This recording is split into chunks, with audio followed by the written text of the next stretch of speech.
এত সুন্দর তেলাওয়াত ঘরের মালিকের চোখ থেকে টপ টপ করে পানি পড়া শুরু হয়ে গেছে।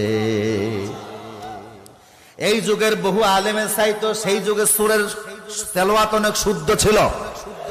কথা বলেন ঠিক কি না? ওরা তিলেল কোরআন আর তার তিলা কোরআন তেলাওয়াত করা লাগবে শুদ্ধভাবে। কিভাবে? কিন্তু বহু মুসলমান আছে 70 থেকে 80 বছর বয়স হয়ে গেছে, 40 বছর নামাজ পড়তেছে, এখনো তেলাওয়াত শুদ্ধ। রাসূল বলেছে রুব্বা কারিন আল কুরআন ইয়ালআনুহু, অনেক মুসলমান আছে কোরআন তেলাওয়াত করে অথচ কোরআন তাদেরকে অভিশাপ দেয়।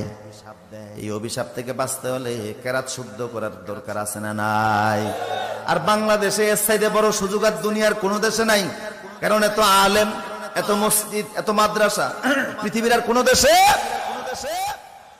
আমার প্রিয় সুদীপ, নামাজ পড়া যেমন ফরজ, কেরাত শুদ্ধ করাও। সোর তেলাওয়াত শুনে গৃহস্থ মানে খুশি হয়ে গেল, খুশি হয়ে বলে তুমি কে, তোমার পরিচয় দাও। বড় সুন্দর কণ্ঠ দিয়ে নামাজ পড়িয়েছো, আমি বড় মুগ্ধ হয়ে গিয়েছি। সোর বলে আর পরিচয় দেওয়ার দরকার নাই, যা হওয়ার তা হয়ে গেছে, আমি যাচ্ছি, আসসালামু আলাইকুম। উনি বলে না, পরিচয় দেওয়া লাগবে। কেন এসেছো আমার ঘরের দোতলায়? তুমি কেন আসছো? কেমনে ঢুকছো? যুবক বলে আসছিলাম একটা কাজে, এখন আর সুযোগ নাই করার, ধরা পড়ে গেছি। মালিক বলে না, বলা লাগবে। বলে ও মালিক, পেটের অভাবে চুরি করতে বের হয়েছি, আপনার ঘরে আসছিলাম, টাকা গুনতে গেছি, এমন সময় আজান দিয়ে দিয়েছে।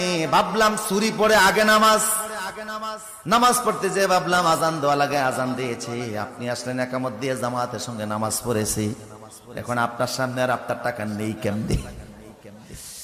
উনি বলে আমার ঘরে কি এই প্রথম আসতো না? অন্য ঘরে গিয়েছিলাম খ্রিস্টানের ঘরে, মূর্তি দেখে অমুসলিমের ঘর, সে অমুসলিমের ঘরে থেকে আমি চুরি করি নাই।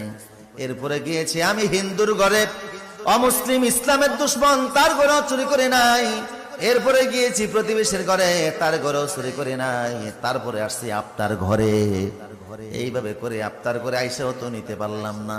উনি বলে তুমি যাইতে পারবা না, তুমি এখানেই থাকো। তালা মাইরা নিজে নিচে গেছে, যুবকের ঘরে আটকে নিচে চলে গেছে। স্ত্রী রে, নিজের কন্যা বিবাহের উপযুক্ত হয়েছে, একটা মুত্তাকি ছেলে তালাশ করতেছিলাম। আমার তো সন্তান নাই, ছেলেও নাই, মেয়েও নাই, একমাত্র মেয়ে ছাড়া। বিশাল সম্পত্তির মালিক আমি। একটা মুত্তাকি ছেলের হাতে মেয়েটাকে তুলে দিতে চাইছিলাম, এখন সেই মুত্তাকিরে আমি উর্ফে তালা মাইরা তুই আইছি। বউ কয় মুত্তাকি বুঝি উর্ফি দিয়াই